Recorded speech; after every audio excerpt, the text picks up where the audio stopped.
I agree with that 100%. I think that, you know, one of the things we have to do, man, is we have to, you know, going back to that number real quick, but I think we spent $370 million on books. Okay. On books. That was the lowest thing of all those things you named. I think it was $375 million. And those won't even be, books. Those are not rich literature books. You're not talking about this. Absolutely. You're talking about the sensationalized ghetto books. Absolutely. Sex, drugs, going to jail, who shot who. They took the rap video and put it in a book. And now our children are saying, well, at least I'm reading. But look what you're reading. You read for 4 reasons. You read to improve your working vocab. You read to improve your general knowledge of facts and information. You read to improve your verbal communication. And you read to improve your written communication. You're not going to improve any of those reading How the Pastor Stole My Wife. That book has nothing in it. It's going to help you prepare for the Indiana State examination. That's real. So, man, you know, as a black business owner, one of the few guys, even in the city, who has a network, black owned, black operated, one of the things I suffer with most is the support. What do we do to change that? Because right now, you know, we have a lot of avenues to where we can work together. But, you know, all of a sudden you think about the history of, like, our music, when we couldn't perform in certain clubs, and all of a sudden, you know, the Apollo is now not ours, and here we have the Walker, but we don't have a lot of black shows there because we were so driven to get in their clubs that our clubs start closing down. We don't support our own. How do we get to the point? Because I look at this and I'm like, this is media. You could come here, tell your story, be real about it, the whole nine, no one's shutting you down. But I don't get that. You know, so how do we go about, what would be your advice to a brother like me to get that type of support? I don't think black business puts enough pressure on the black church to support their enterprises. There you go. The black church is where black people are. That's where they belong to. It's the only institution that still gets our undivided attention and financial support.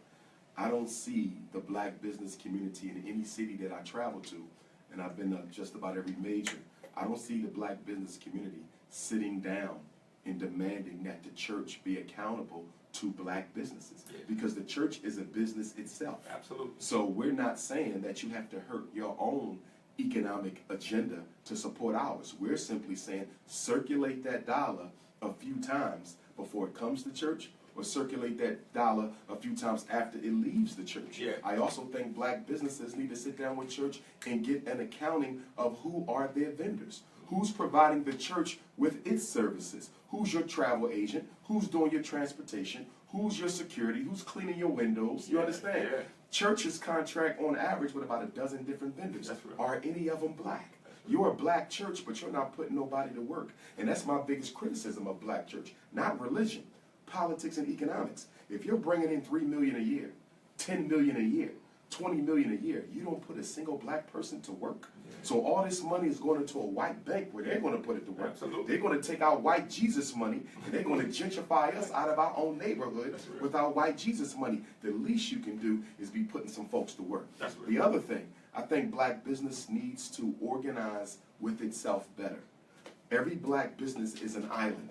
I see very few mergers. I see very little cooperative economics taking place.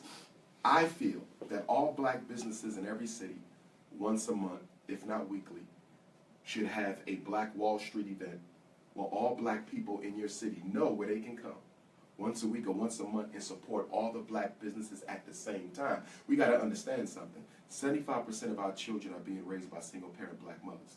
They don't have the luxury of driving all over Indianapolis to support every black business.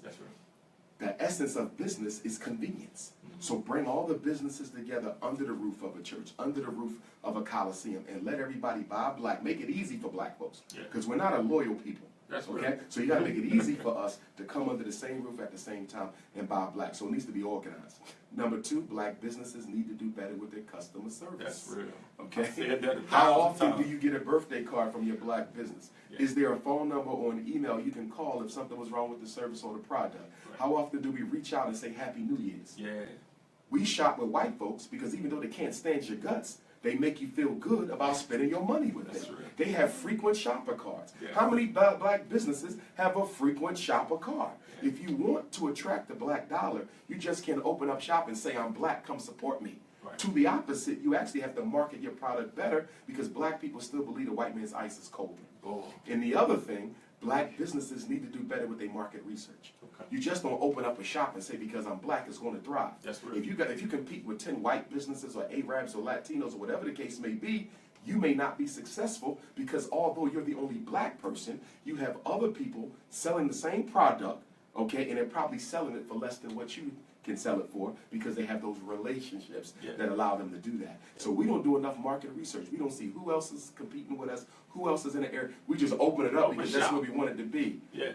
Capitalism is supply and demand. Yeah. So you have to make sure there's a demand for what you want and that your demand has something unique to offer that attract the black shoppers to you as opposed to the others because we are not culturally loyal. See, if you were Chinese, it wouldn't matter how high your price was. That's real. Chinese going to buy from Chinese because they have cultural commitment. The Arab going to buy from the Arab. The East Indian going to buy from the East Indian. The Irish going to buy from the Irish because they have a cultural criteria and a commitment. We ain't got that. That's real. We ain't got that. So you have to make it easy for black folks to support you. That's real. I'm loving that right there.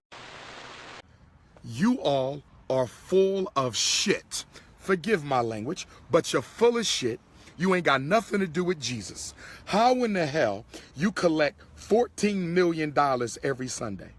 How in the hell does the black church collect $14 million every Sunday and you ain't putting no black men to work and you got the nerve to talk about you having a Father's Day celebration at church, you having a Father's Day breakfast at church, you having a Father's Day lunch at church, you having a Father's Day dinner at church. We want to celebrate all the fathers. We want all the fathers to come to church on Father's Day Sunday. You full of shit. How many of you giving out jobs to those unemployed black fathers in church today? How many of you pastors and bishops and trustees and clergy, how many of you are helping the fathers who came out to the Father's Day service today? How many of you are helping them get jobs? You're full of shit.